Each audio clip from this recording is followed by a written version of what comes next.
Voz del Derecho se escucha en News Canal Multimedia. Esta es una transmisión en vivo. ¡Comenzamos!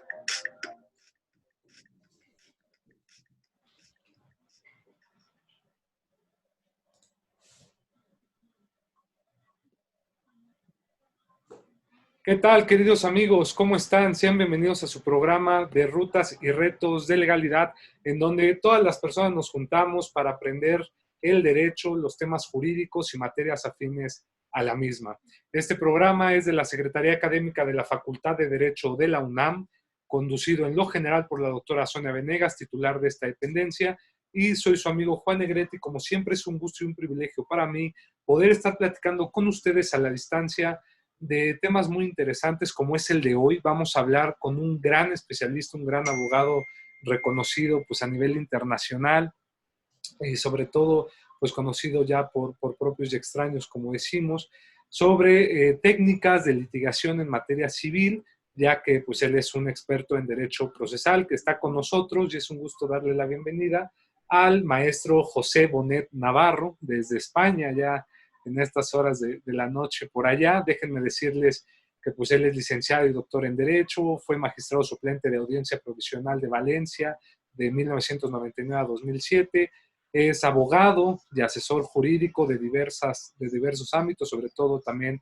en materia de empresas, derecho procesal, civil y penal, así como tutela de crédito, desahucio, casación, prueba y materias afines. Hoy por hoy se desempeña mucho en la Universidad de Valencia ya desde hace 28 años, siendo catedrático de Derecho Procesal, ha sido director del Departamento de Derecho Administrativo y Procesal y también hoy por hoy coordinador del área de Derecho Procesal. Querido maestro José Bonet Navarro, a la distancia, ¿cómo se encuentra? Sea bienvenido a este espacio. Muy buenas tardes, muchas gracias. Mi agradecimiento a la universidad y bien, a todas las personas que están organizando este evento. Para mí es un verdadero honor estar aquí esta tarde, esta mañana o este mediodía, depende de dónde se mire. Y nada, y aquí estamos. Excelente, maestro, pues más nos da un gusto a nosotros. Maestro, este tema creo que es muy crucial, creo que es un tema que todos los abogados debemos conocer, saber, independientemente del área a la que se dediquen, porque pues del civil se parte todo, como decimos todos nosotros, ¿no? Y a veces la litigación y el derecho procesal se vuelven un tema muy especial, por lo cual me gustaría preguntarle si nos puede ir platicando ¿qué capacidades o qué fortalezas debe de tener un abogado que se dedica al litigio, sobre todo en materia civil? Pues déjeme resumírselo en dos palabras y quizá van a ser un poco sorprendentes, pero un abogado litigante en materia civil, en cualquier otra materia, ha de tener dos características o ha de, digamos, ser fuerte en dos ámbitos, y es en el amor y en la empatía. Teniendo esas dos características, tiene garantías de éxito. Exprimiendo todo aquello que conlleva tener amor a la profesión jurídica, a la abogacía, al derecho, y tener empatía respecto del trabajo de sus compañeros, especialmente respecto de los tribunales, de los juzgados y tribunales. Si exprimimos todas las consecuencias que derivan de esas dos condiciones, tendremos garantizado sin duda el éxito. Vaya, y que es una respuesta sorprendente. Y creo que en parte es también emigrar a otra concepción jurídica, ¿no? A veces uno pensaría que el abogado tendría que ser o se manifiesta como un guerrero, ¿no? Que es el que va siempre a una guerra y tiene que en este caso luchar y ganar juicios, pero a veces dejamos de lado temas más emocionales y que de alguna forma construyen, y más ahorita que estamos evolucionando ya a un tema de la oralidad, en donde pues ya sobre todo vamos a tener que conocernos y tener que convencer. Por lo cual me gustaría preguntarle, maestro, usted con tantos años que lleva, sobre todo en la materia del derecho procesal, me iría ahora al otro punto opuesto. ¿Qué debilidades, qué barreras se presentan a veces a los abogados a la hora de litigar, por ejemplo, o llevar un asunto? Hombre, La respuesta sencilla sería lo contrario de lo que he dicho, es no tener amor y no tener empatía, ¿no? Pero lo voy a enlazar yo con otra cuestión que ha señalado, con lo del guerrero. Lo que yo he señalado no es contradictorio, no se contradice con el ser guerrero. Un abogado ha de ser guerrero, claro que sí, pero no solamente ha de ser guerrero. Un abogado siempre ha de tener en una mano la espada y en la otra mano a tenerla abierta. O dicho de otra forma, tener el puño cerrado y la mano abierta. Esas son dos características fundamentales en un abogado. No es bueno el abogado que se lanza a litigio sin intentar una solución amistosa. Y no es bueno tampoco el abogado que intenta en cualquiera de los casos y a cualquier precio una solución amistosa, olvidando la fase de litigación. Porque aunque a corto plazo el ser un abogado, digamos, conciliador, ¿no? por llamarlo de algún modo, aunque esto es muy interesante a corto plazo, fundamentalmente porque obtienes un resultado de solución del conflicto y lo obtienes sin necesidad de preparar excesivamente el asunto y básicamente usando tus habilidades sociales, esto a medio largo plazo es contraproducente, porque al final el litigante que soluciona de este modo sus conflictos y no se los prepara, no tiene la espada en la otra mano, al final tiene que aceptar cualquier solución a cualquier precio. Y esto a largo plazo va a implicar pues, que va a tener malos acuerdos, va a perder cliente, va a perder credibilidad, va a perder prestigio, en definitiva. Y eso es una garantía de fracaso por parte de los abogados. Entonces, el litigante tiene que estar siempre en un equilibrio entre conciliación y litigación, entre el puño cerrado y la mano abierta, siempre en ese equilibrio. Excelente. Entonces, si anda entrando en materia, por ejemplo, ¿qué técnicas considera usted que debe tener un abogado para ser un gran litigante en el derecho procesal, sobre todo en la materia civil, por ejemplo? Hombre, son muchas las cuestiones. Son muchas las cuestiones. La primera sería conocer a fondo el derecho y exprimir al máximo todas las posibilidades que ofrece y a su vez no incurrir en todos los problemas que puede generar el desconocimiento. Y esto implica, por ejemplo, incluso en aprovechar algunas cuestiones que quizá no parezcan tan relevantes, pero que pueden ser importantes. Es decir, aprovechar todos los detalles. Por ejemplo, el intentar aprovechar las posiciones de ventaja que te puede ofrecer el litigar. Es claro que no es lo mismo situarse en la posición pasiva que en la posición activa. La posición pasiva siempre ofrece, desde el punto de vista procesal, claras ventajas. La posición activa, por poner un ejemplo claro, en el proceso penal, pues exige tener que probar los hechos que fundamentan la acusación. En el proceso civil, tener que probar los hechos constitutivos. En un proceso civil, si un demandante no se persona o no cumple los requisitos de acceso al proceso, se archiva y pierde el asunto.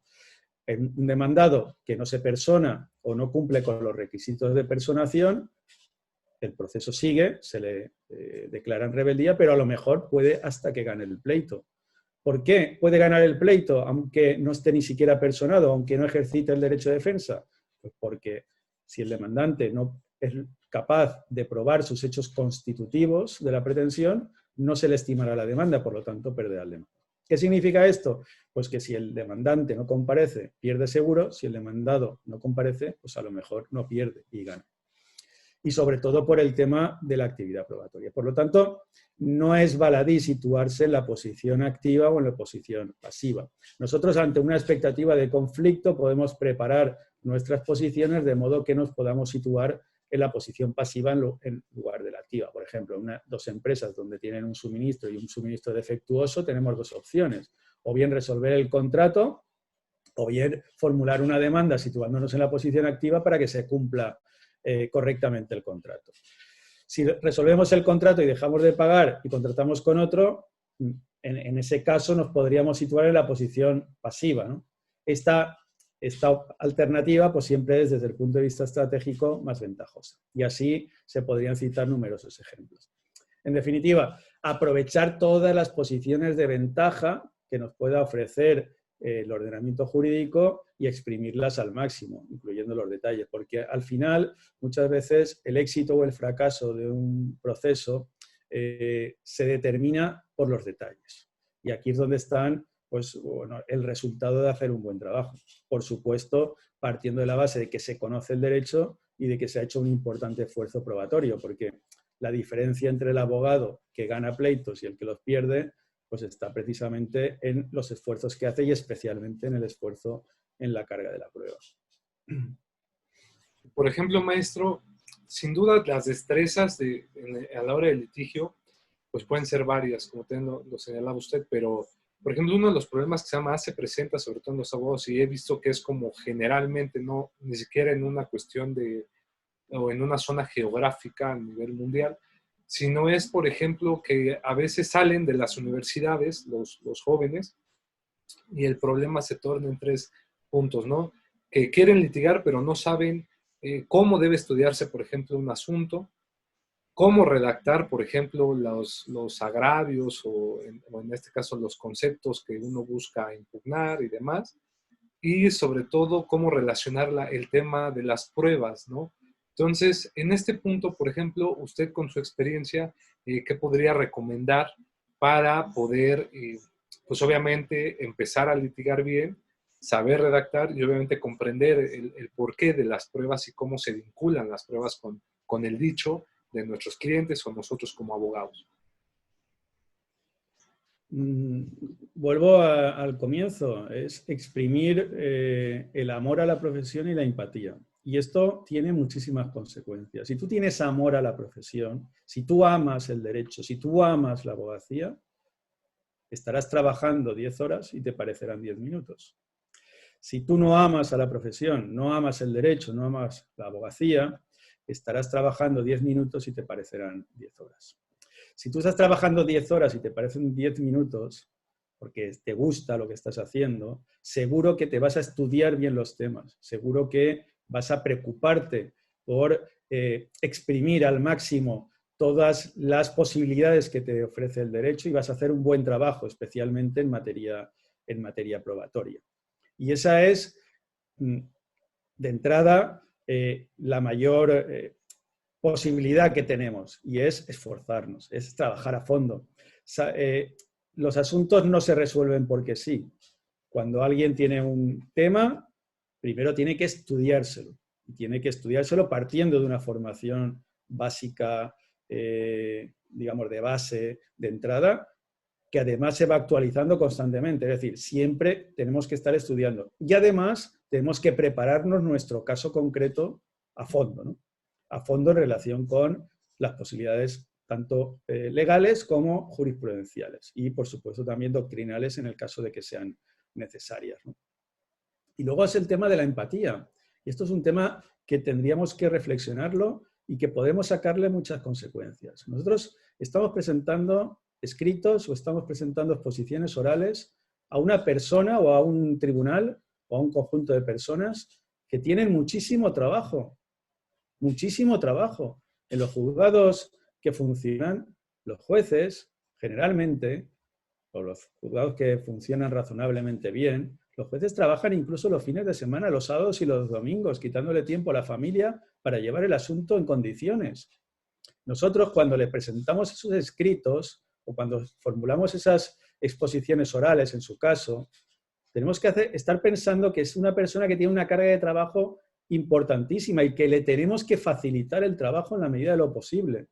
Nosotros le presentamos exposiciones escritas con reiteraciones, con malas expresiones, con falta de claridad, con dificultades, con no facilitando el trabajo, por ejemplo, no haciendo mención en las expresiones o en los hechos probados a las pruebas que se puedan relacionar o los documentos que se relacionan con esos hechos, por ejemplo, o redactando con términos alambicados o con expresiones o con frases ininteligibles o con errores ortográficos o de puntuación. Todo eso son inconvenientes y dificultades que le estamos añadiendo al trabajo ya muy voluminoso que tienen los jueces y los magistrados, ¿no? Si nosotros hacemos todo eso, lo hacemos pensando en cómo nos gustaría a nosotros tener los escritos breves, escritos claros, escritos que han de ser convincentes, escritos que pueden tener algunas reiteraciones cuando sean estrictamente necesarias, cuando realmente eso pueda ser influyente de verdad, ¿no? Si nosotros hacemos ese tipo de planteamiento y hacemos el trabajo de ese modo, redactando de la forma adecuada a la persona juez, insisto, con un gran volumen de trabajo, posiblemente estaremos haciendo un buen trabajo. Y les voy a citar un ejemplo.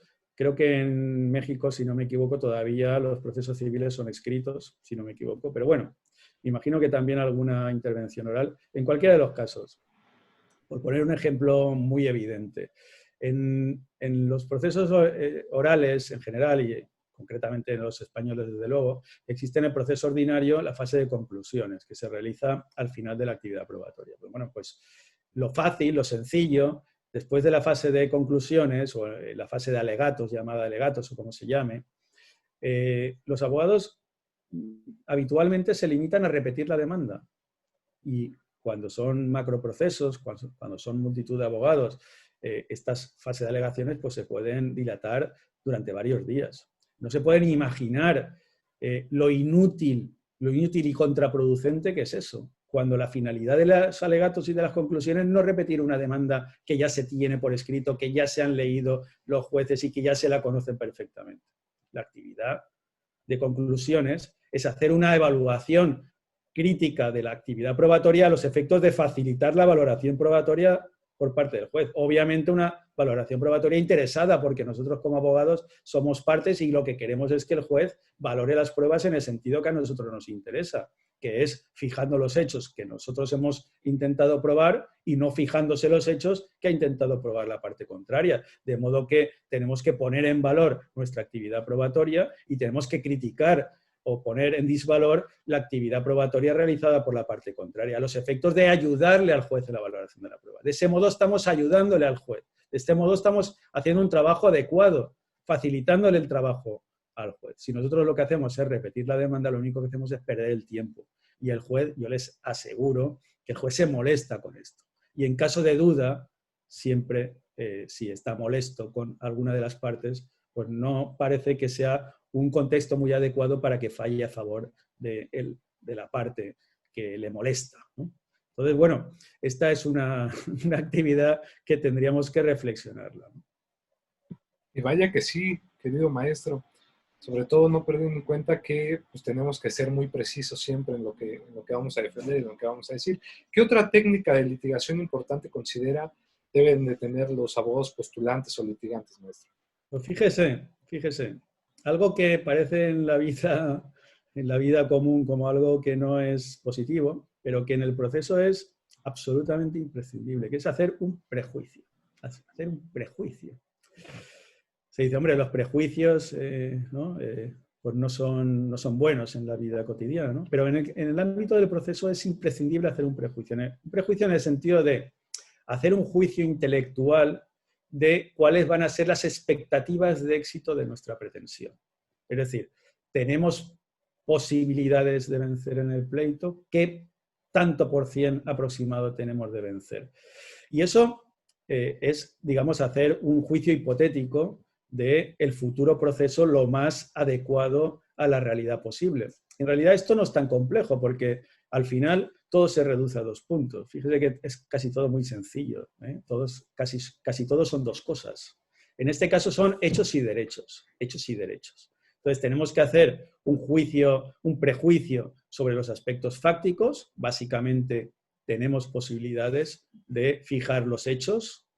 Tiene la parte contraria posibilidad de fijar sus hechos defensivos.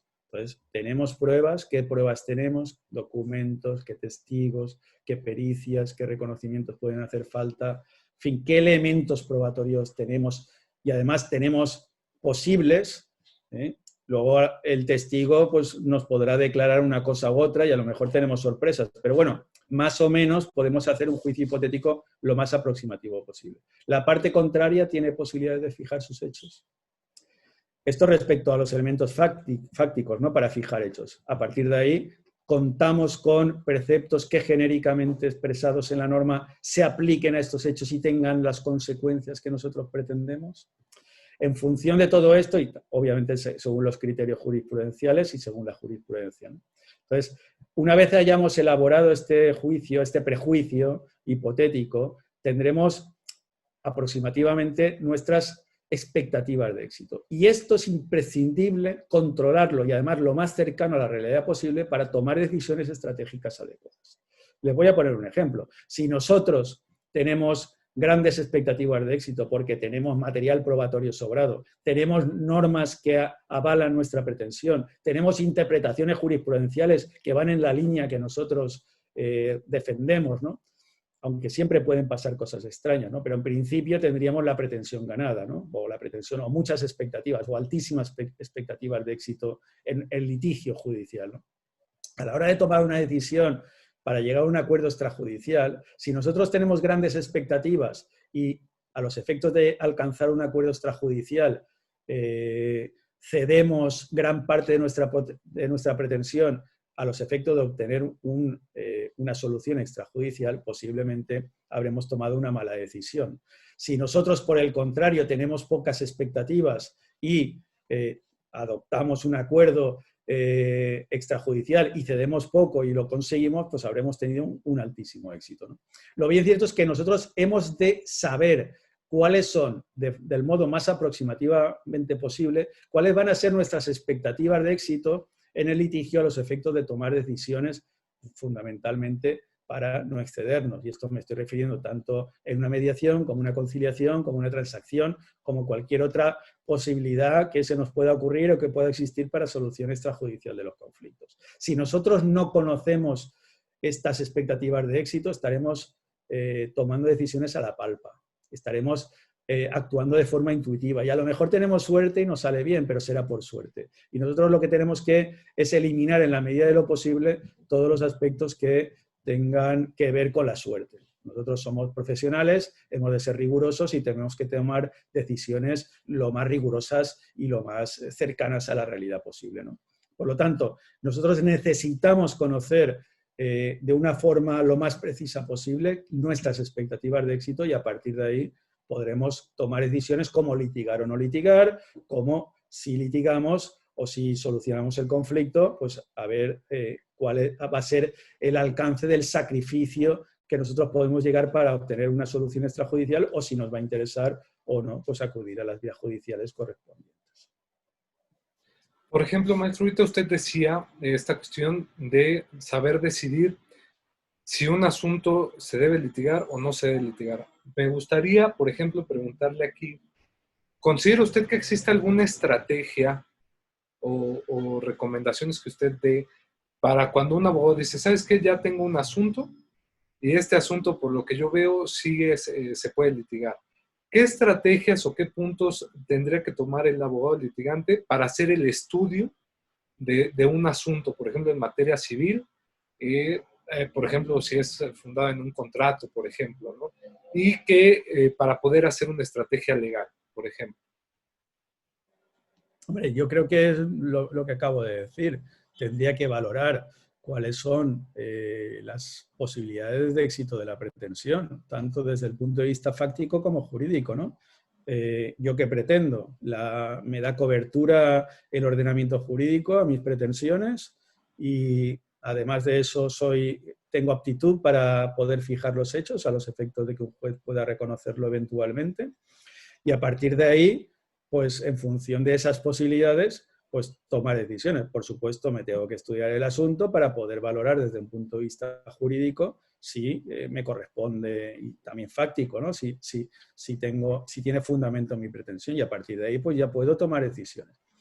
Si, por ejemplo, se trata de una reclamación de cantidad y la parte contraria es insolvente, pues yo me tendré que plantear si realmente merece la pena pleitear, aunque tenga razón incluso. Porque, bueno, si la persona con la que voy a pleitear pues no es insolvente, pero hay algunas posibilidades o hay peligro de insolvencia, pues tendré que tomar la decisión de si adopto medidas cautelares, ¿no? A los efectos de evitar los peligros de la insolvencia. en función de las circunstancias y de mis concretos intereses o de mis concretas posiciones, además de mi fortaleza de la pretensión, pues podré tomar decisiones de si adopto una solución extrajudicial o no y hasta qué punto he de hacer concesiones a los efectos de una solución extrajudicial, ¿no? Bueno, pues todas esas cuestiones son relevantes, pero lo primero que hay que hacer ante un asunto, sobre todo de un inicialmente egresado, es estudiar.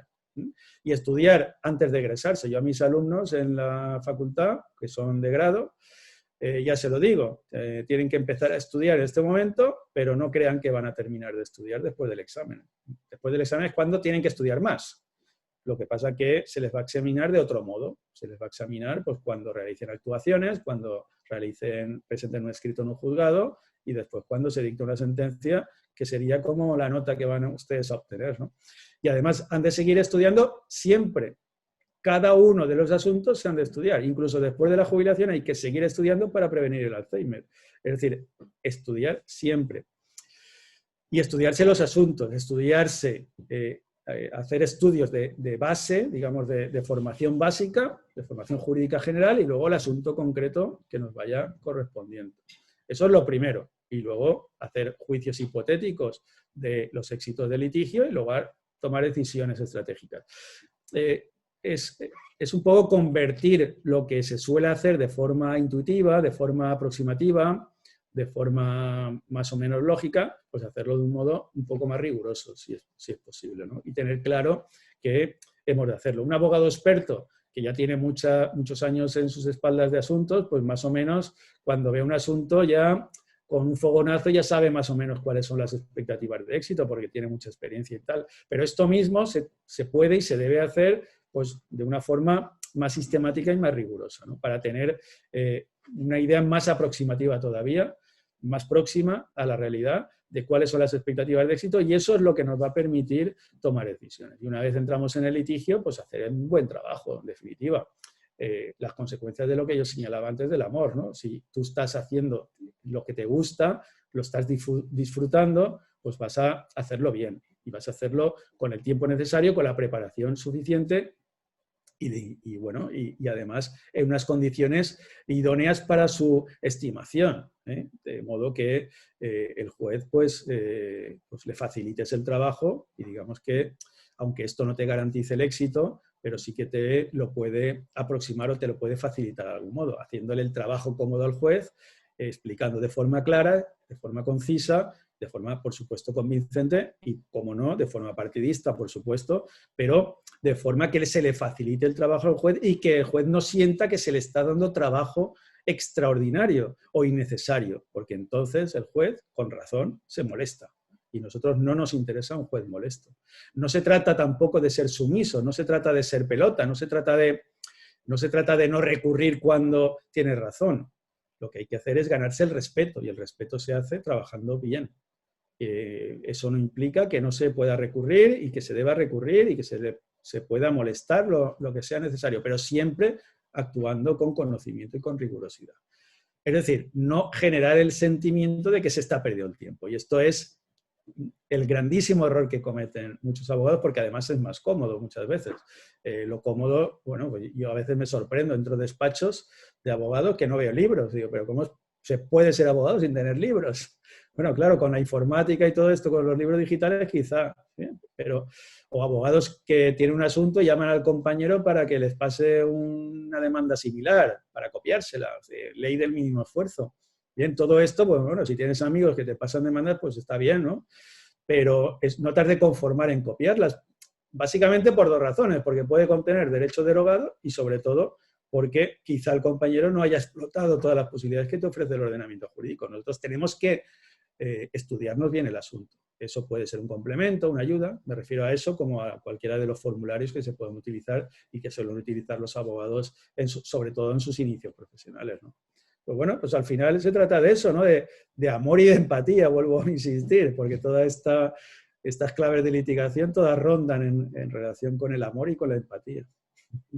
Y por ejemplo, maestro, digo, yo sé que en este poco tiempo hablar de tantos consejos y técnicas sería titánico, no nos alcanzaría el tiempo, pero sí nos gustaría seguirlo escuchando, sobre todo.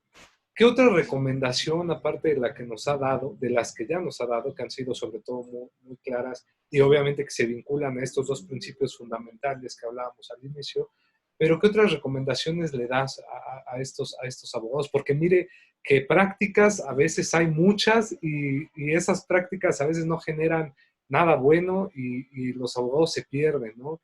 Y a veces el más perjudicado pues, son los clientes, son las personas que van precisamente con estos abogados, ¿no? Entonces, ¿qué consejo, qué otros consejos, otras técnicas sugiere usted? Los clientes se ven perjudicados a corto plazo, pero a largo plazo se ve perjudicado realmente el abogado. Porque si el abogado coge mala fama, al final va en su contra, ¿no? Yo creo que otra de las claves importantes de litigación es el tema de los costes. El tener claro los costes y luego, por supuesto, la honradez con el cliente, faltaría más, ¿no? Aunque muchas veces, o es una máxima bastante habitual entre los abogados, que dicen que su mayor enemigo es su cliente, ¿no?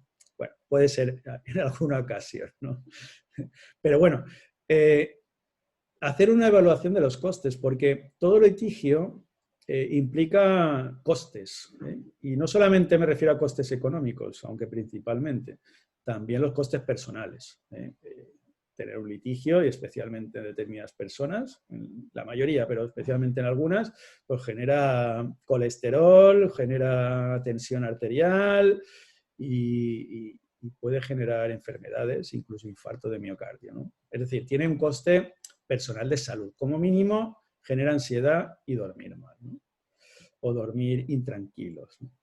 Entonces, hay que tener en cuenta los costes. El coste personal y también el coste de carácter económico. Hay que hacer una evaluación de cuáles son los costes que tiene el proceso. Y el proceso tiene muchos costes. En relación con esto, bueno, pues hay que distinguir también lo que son gastos procesales de lo que son las costas, las llamadas costas, ¿no? Todo proceso tiene gastos y algunos de estos gastos podrán ser recuperados, en su caso, a través de las costas. Pero ni todos los conceptos de los gastos podrán ser recuperados. Por ejemplo, el transporte hasta el juzgado, eso no lo vas a poder recuperar a través de las costas, ni conceptos que son recuperables por costas se pueden recuperar quizá en el importe que te ha costado a ti. Por ejemplo, los gastos de abogado y procurador contrario, pues tienen en el caso español una limitación que ronda alrededor de entre el 30% o el tercio, depende de los casos. Un tercio de la cuantía del procedimiento, ¿no? De modo que si tú te buscas un abogado para un asunto de, pongamos el caso de $3.000 y tu abogado te cuesta 5.000, pues, si la parte contraria se ha buscado un abogado que le cuesta 1.000.000 de euros, el caso de perder tú el pleito no significa que le vas a pagar 1.000.000 de euros a la parte contraria, sobre todo un pleito de $3.000, ¿no? Eso parece obvio. Entonces, bueno, hay que tener en cuenta los costes y los gastos. Y eso también será uno de los elementos que nos va a poder determinar o nos va a poder condicionar si tomamos decisiones importantes estratégicas, ¿no? Si litigamos o no litigamos, especialmente y sobre todo, ¿no? Y también teniendo en cuenta el coste personal, ¿no? Y bueno, hay que hacer una evaluación de ese tipo de costes, de las costas, de las posibilidades que tenemos de recuperar totalmente no, pero en gran parte o parcialmente al menos, los gastos producidos, siempre que se den las condiciones para ellos. Y bueno, y eso es importante a la hora de tomar, como digo, decisiones estratégicas fundamentales, ¿no? Y bueno, y luego trasladárselas al cliente para que el cliente sepa realmente a lo que va, ¿no? Y lo que implica realmente este proceso. No hemos de estar pensando, y ahora no voy a entrar en cuestiones morales, ¿no? De honradez y todas estas cosas que son obvias, ¿no? No voy a entrar en ese tipo de consideraciones porque me parecen evidentes, ¿no? La deontología del abogado, eso forma parte, pues bueno, de algo que es natural y consustancial, y no voy a entrar en ese campo, ¿no? Pero, por supuesto, lo doy por evidente, ¿no? La honradez profesional, donde tú no has de buscar tu lucro, has de buscar el beneficio del cliente. y el cliente, como consecuencia de ese beneficio, o al menos del intento de beneficio, en el caso de que no tengas éxito, pues te remunerará adecuadamente. Por eso, en el caso de los abogados se llama honorarios, que esto viene de la antigua Roma, ¿no? Donde gente respetable pues ayudaba a los demás y a cambio de eso pues recibía honores. Esos honores se fueron traduciendo en regalos y al final se han convertido hasta en un salario, ¿no? Que es de lo que viven actualmente los abogados a través de sus honorarios, ¿no? Que es una cuestión de honor. Y el honor surge siempre de la honradez, ¿no? Por lo tanto, eso debe ser consustancial con la profesión del abogado. Y eso, aunque a corto plazo pueda no resultar interesante o parecer que no resulta interesante, puedo asegurar que a medio o largo plazo va a generar prestigio y el prestigio a su vez va a generar remuneración. Por lo tanto, digamos, el éxito cortoplacista es algo que un abogado debe evitar. Ha de pensar mucho más en su prestigio y ese prestigio al final es lo que le va a redundar en éxitos. Entonces, bueno, valorar el aspecto económico y trasladarse al cliente para que el cliente sepa exactamente a qué ha de atenerse para la solución de los conflictos. Y luego, bueno, pues cobrar lo que corresponde. Obviamente, el caso de los honorarios pues es algo que es libre, pero bueno, ha de ser adecuado también al tipo de asunto y al tipo de cliente, ¿no? Y al esfuerzo que supone el trabajo, ¿no? Buena prueba de todo esto es que hay una, digamos, importante litigiosidad posterior entre el abogado y su cliente, hasta yo no sé, no conozco en México si se regula esto concretamente, pero al menos en el caso español, tradicionalmente, ya incluso desde anterior a la primera ley de enjuiciamiento civil de 1855, luego pasó la de 1881 y actual en la ley 1/2000 se mantiene, contamos con un procedimiento privilegiado para el cobro de los honorarios, tanto del abogado como del procurador, frente a sus clientes, no frente a la parte contraria, que eso es otra cuestión para la tasación y la exención de costas. Me estoy refiriendo al abogado con su propio cliente que no le paga. En fin, el tema económico pues es relevante y eso hay que tenerlo en cuenta y, por supuesto, no hay que pensar en el éxito a corto plazo. Es mejor elaborarse un prestigio y esto va a ser la garantía, otra de las garantías de éxito. Y por ejemplo, maestro, otro de los temas que también preocupa en la práctica, usted lo decía bien, era la cuestión del estrés, la cuestión emocional de los abogados. ¿Qué recomendación usted le da a todos aquellos abogados que cuando toman un asunto, pues a veces parece el asunto de ellos y no del cliente, ¿no? ¿Qué podría decirnos al respecto, maestro? Ese es uno de los grandes errores que cometen algunos abogados y hay que aprender a ser empáticos, pero no tanto. Uh-huh. Porque si no, hay que ser empáticos, sí, pero hasta el punto de sufrir enfermedades por parte del abogado, eso es un poco excesivo, ¿no? Más que nada porque si no la profesión no se puede llevar a cabo en buenas condiciones. De hecho, no es recomendable que alguien, aunque sea un buen abogado, lleve sus propios asuntos. Y precisamente es por esto, porque le va a generar tanto colesterol y tanta tensión que posiblemente va a poner incluso en peligro, si no su vida, si al menos sí la calidad de su trabajo, por la ansiedad que puede generarle, ¿no? Entonces, bueno, hay que intentar evitar enfatizar hasta ese punto.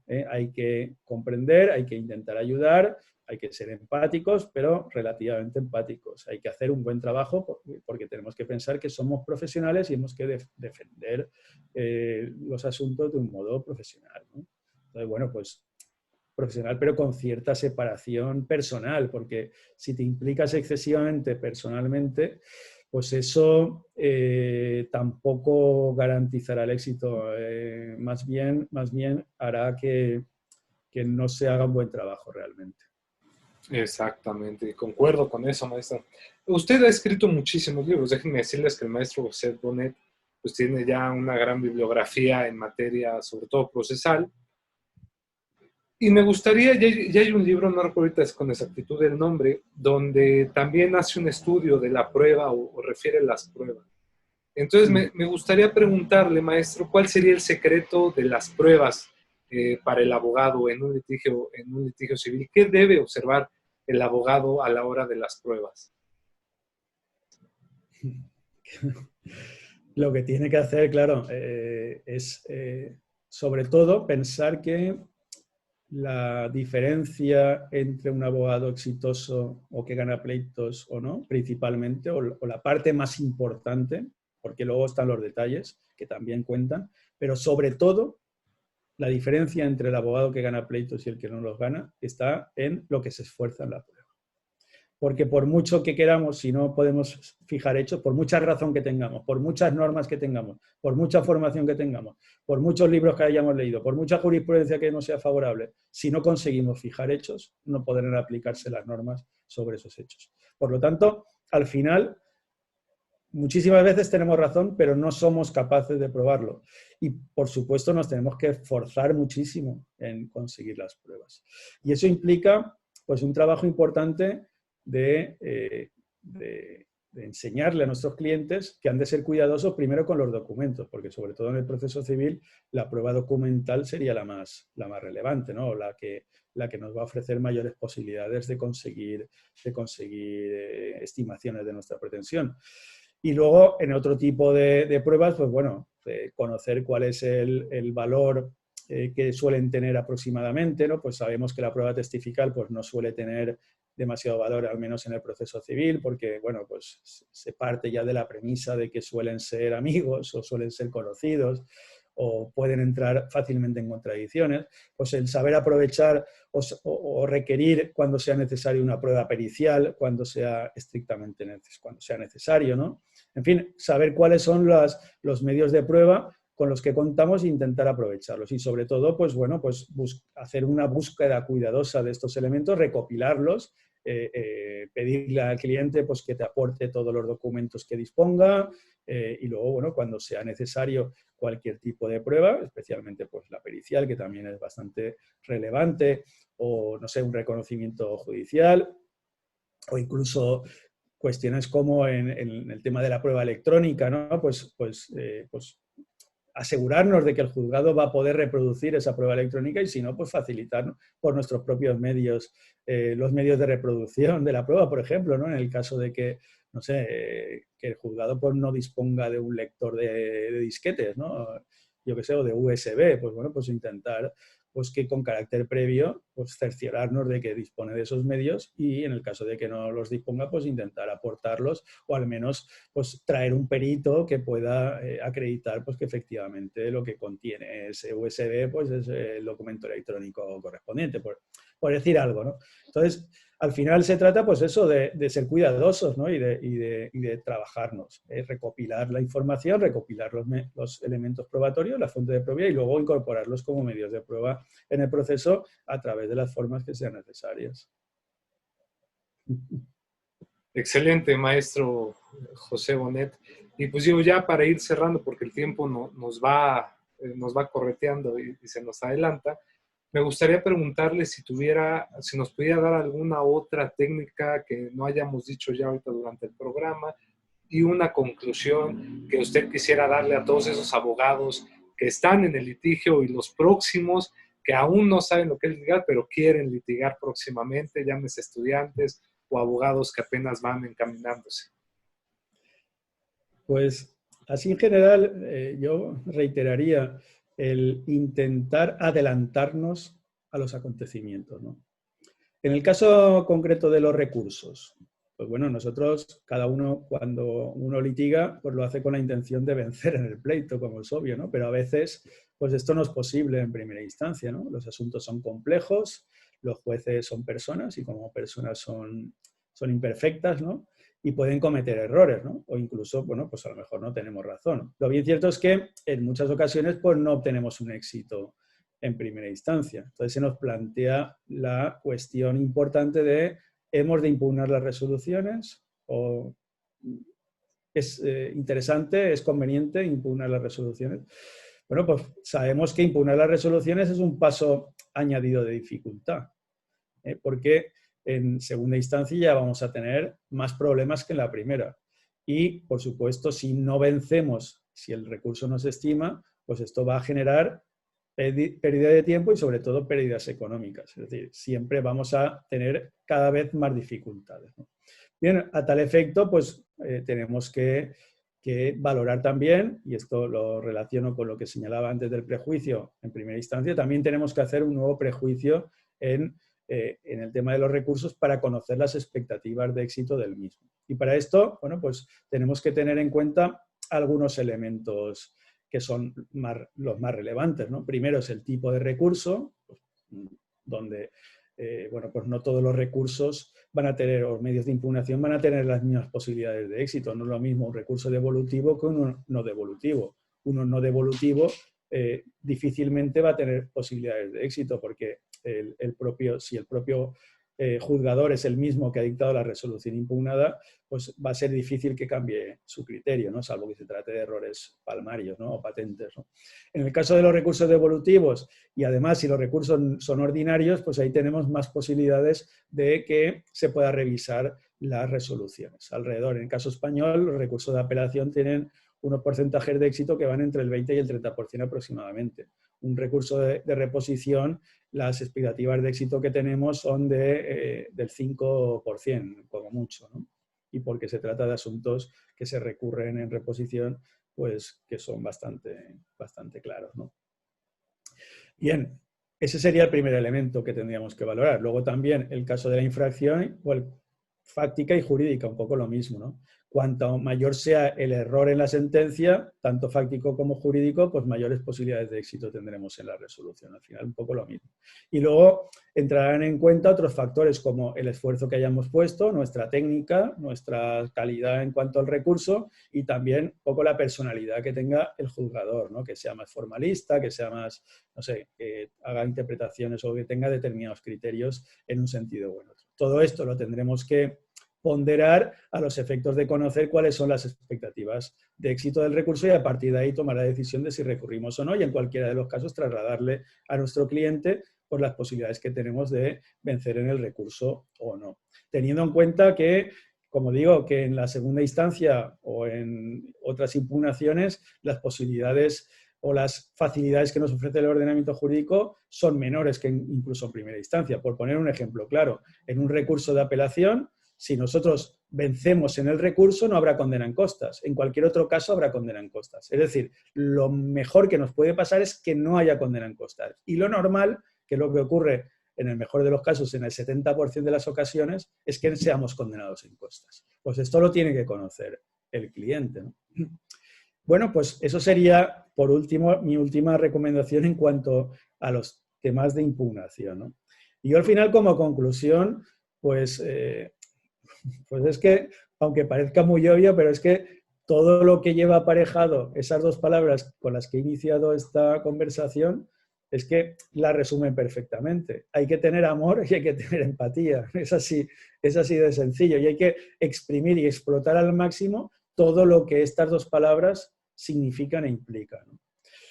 Si nosotros no nos gusta el derecho, si no nos gusta la profesión, si nosotros no disfrutamos con nuestro trabajo, más bien que debemos pensar en hacer otra cosa. Ya lo digo de entrada, porque o vamos a tener fracaso en nuestro trabajo o vamos a sufrir, o no vamos a ser felices. Entonces yo no recomiendo a nadie que no le guste su trabajo, que no ame, que no tenga pasión en su trabajo, que se dedique a esta cuestión.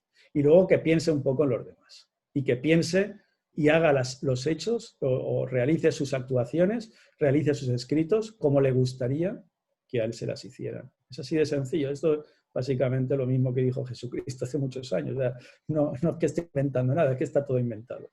Hay que tener empatía, darle a los demás lo que te gustaría que te dieran a ti, hacerlo claro, hacerlo sencillo, facilitar el trabajo y luego, por supuesto, ser convincente, faltaría más, y ser riguroso y demostrar que tienes conocimiento, pero sobre todo no hacerle trabajar a los demás más de lo que deben, porque ya tienen demasiado trabajo los jueces y los magistrados. Y eso yo lo resumiría en eso. Si eso fuéramos conscientes y lo aplicáramos en nuestro día a día, en nuestro trabajo, puedo asegurar que tenemos el éxito garantizado. Estoy seguro que sí, maestro José Bonet. Y fíjese que realmente, y en lo personal, le agradezco mucho esta amena charla. No me esperaba estos conceptos, por ejemplo, del amor y la empatía, y creo que son sustanciosos, creo que son necesarios, y si se nos enseñaran a veces desde las universidades, pues yo creo que hasta los jóvenes estudiarían con más empeño y amarían desde sus orígenes la carrera, ¿no? Creo que es un fenómeno que todos deberíamos replicar, por lo cual le agradezco que en este espacio lo haya puesto sobre la mesa y sobre todo con eso empecemos a analizar y a ser mejores abogados, porque quien nos lo dice pues es un hombre ya de vasta experiencia y de reconocimiento. Pues de verdad, querido maestro José Bonet, este espacio es suyo, agradecemos mucho su tiempo, porque sabemos que es un hombre muy ocupado, pero sobre todo este ímpetu que usted tiene ya desde hace más de 28 años de estar con los jóvenes, enseñando, transmitiendo su conocimiento, gracias porque se consolida y aquí en México no es la excepción a ese aprendizaje que nos ha brindado. Muchas gracias y este espacio que se repite en subsecuentes programas y con otros temas, querido maestro. Muchas gracias. Chao. Hasta luego, maestro. Y agradecemos al doctor Rolfo Contreras Bustamante, director de la Facultad de Derecho de la UNAM, al maestro Ricardo Rojas Arévalo, secretario general de la misma, y a la doctora Sonia Venegas Álvarez. Suscríbase a este canal, comparte esta información que es de mucha utilidad para muchos, conocimiento que no se comparte se pierde, y nos vemos en una próxima ocasión. Querido maestro José Bonet, recibe un fuerte abrazo a la distancia y hasta la próxima. Chao.